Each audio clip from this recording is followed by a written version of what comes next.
Hello, my name is Keith Cruz, and the article that I'm presenting today is Chapter 2, Primal Leadership, the Hidden Power of Emotional Intelligence.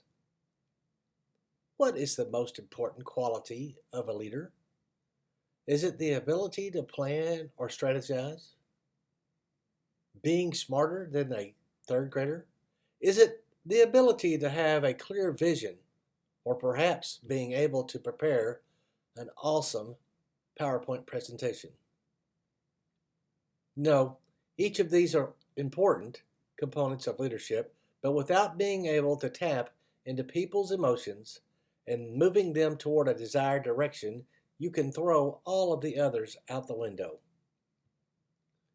This article calls this primal leadership, which suggests that there is something deep inside all of us that reacts not to logic, but to our emotions. Great leaders know how to tap into this primal urge. Imagine, if you will, that you are a journalist working in the news division for the prestigious BBC, and you have been called in along with 200 of your colleagues for a short meeting. An executive you've never seen enters the room and tells all of you that the news division is being canned. Not only does he do this, but he has the gall to tell the group that the competition is just better at what they do, something he witnessed at Cannes. I'm not sure how you would react, but I can assure you that the redneck in me would definitely want to come out. What if, on the next day, the company sent in another executive? Only this time, instead of telling the staff what they had done wrong, he told them about their profession and the individuals who comprise it. He reminds everyone that journalism has never been a marginally profitable business, and no one ever enters this profession to get rich. He praises each person in the room for their dedication to the company and their careers. He does so well in delivering the bad news that he receives a standing ovation after imparting the bad news. This story was recalled by the people who were in that business. Both executives caused an emotional reaction, and whether intentional or not, the effect was just as strong. Leaders must recognize the need to plug into the emotional side of their constituents in a positive way. A person who is in the leadership role impacts the mood of that organization.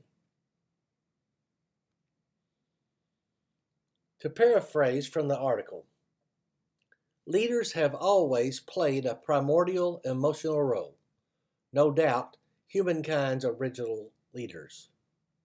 Whether the tribal chieftains or shamanesses earned their place in large part because their leadership was emotionally compelling. Throughout history and in cultures everywhere, the leader in any human group has been the one to whom others look for assurance and clarity when facing uncertainty or threats, or when there's a job to be done. The leader acts as the group's emotional guide. Every time I read this paragraph, I think of either medicine men from a Tarzan movie or the Pharaoh in the Ten Commandments.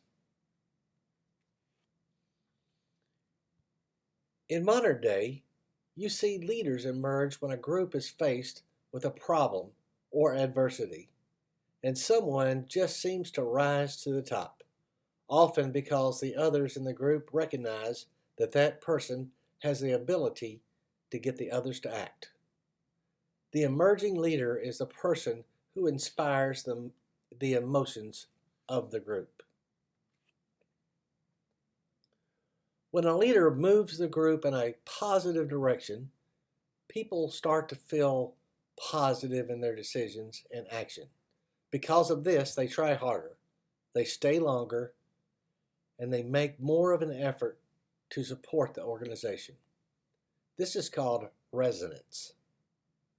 When a leader drives emotions negatively, it is called dissonance. This was the case of the first BBC executive. The results of this case can be detrimental to a company. Regardless of how we try, our actions always affect those around us. So does our mood and our emotions. Successful restaurant businesses and service industries have long recognized this phenomenon. It's called mirroring. When you go into a McDonald's next time, pay attention to the server and notice if they are smiling and in a general good mood. If they are, the odds are that you will be too. Even more so when the server gives bad service and doesn't care about the customer. It is a human reaction to mirror emotions. Babies are great at this. In our brains, we have a limbic system, which controls our emotions. It is called an open-loop system, meaning that other people's actions can affect our emotions. Experiments have shown that even heart rate can be affected by this mirroring effect.